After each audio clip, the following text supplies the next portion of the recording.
Já estamos de volta depois do rápido intervalo. Olha, tenho o prazer de receber aqui no estúdio mais um dia, né? Quarta-feira chegando, é o dia do quadro Direito e Cidadania.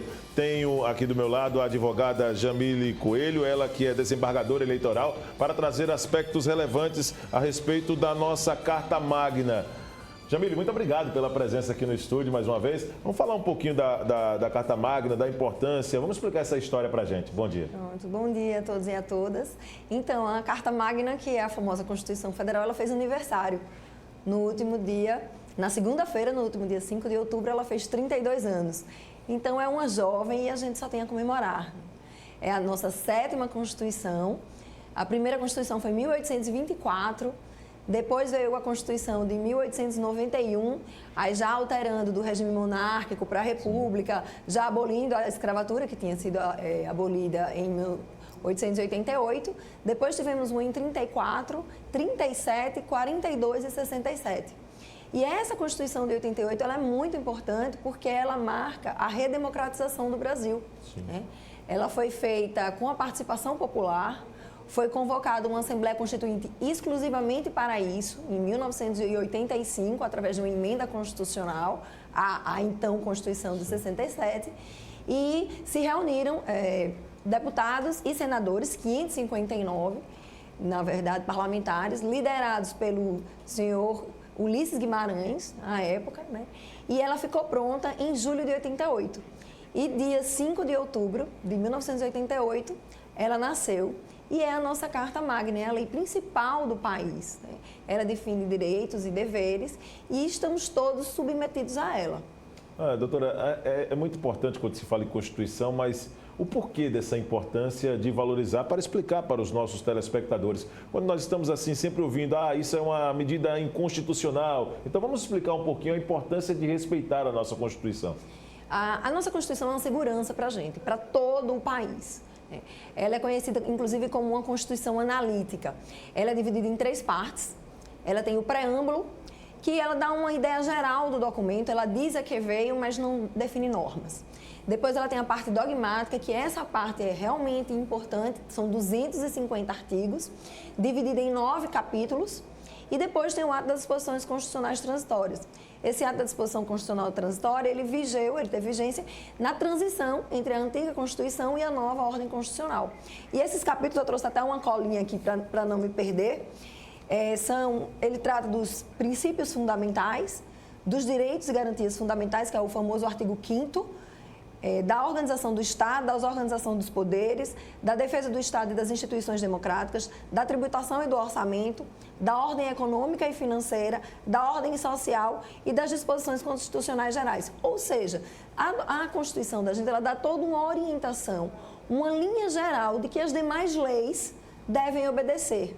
Então, quando a gente fala que o Supremo Tribunal Federal é o guardião da Constituição, o que é que ele faz?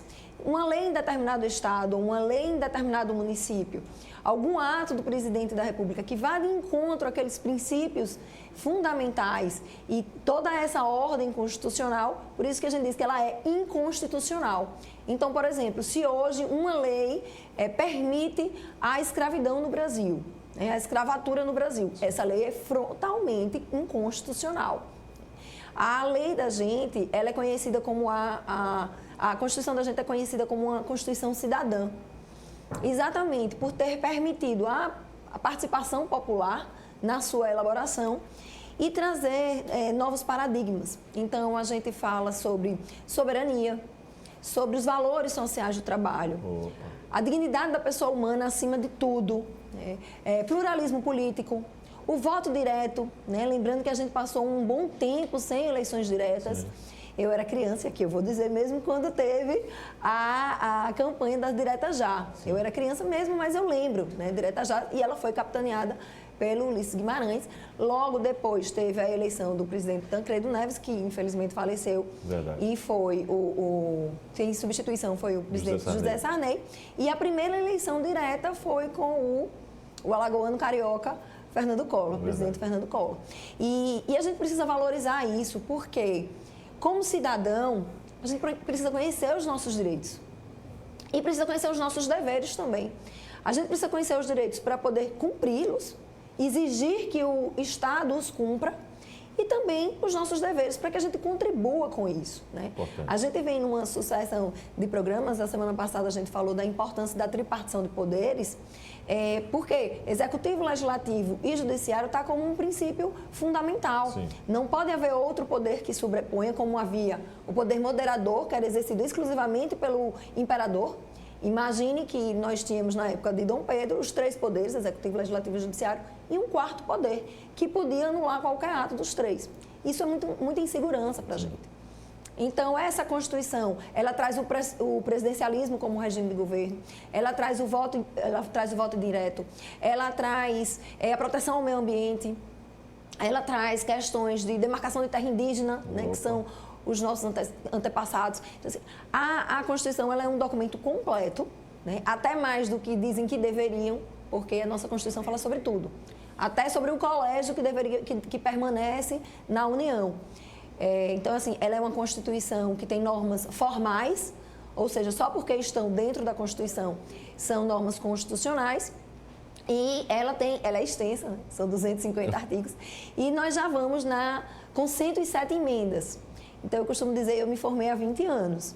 Quando eu estudei, a Constituição era desse tamanho. Hoje ela está assim. Nossa. Porque desde 88 ela vem recebendo acréscimos, né? Agora, a respeito da Constituição, que é a lei suprema do país, como a senhora já colocou, como o cidadão pode cobrar que sejam seguidas as normas fundamentais, neste caso? A gente tem mecanismos de controle difuso e controle concentrado. Então, assim, às vezes tem pessoas, são pessoas legitimadas a dizer, olha, esta lei é inconstitucional. E você leva ao Poder Judiciário. Então, assim, é uma forma de cobrar isso. No controle concentrado, você já leva diretamente ao STF. Então, Ministério Público, alguns partidos políticos, enfim, são um conjunto de pessoas legitimadas, ou no controle que a gente chama de difuso. Então, se eu particular, entendo que aquela norma não se aplica à minha situação, que ela é inconstitucional, eu vou ao Judiciário pedir que seja reconhecido. Isso vai em grau de recurso, fatalmente chegar no STF.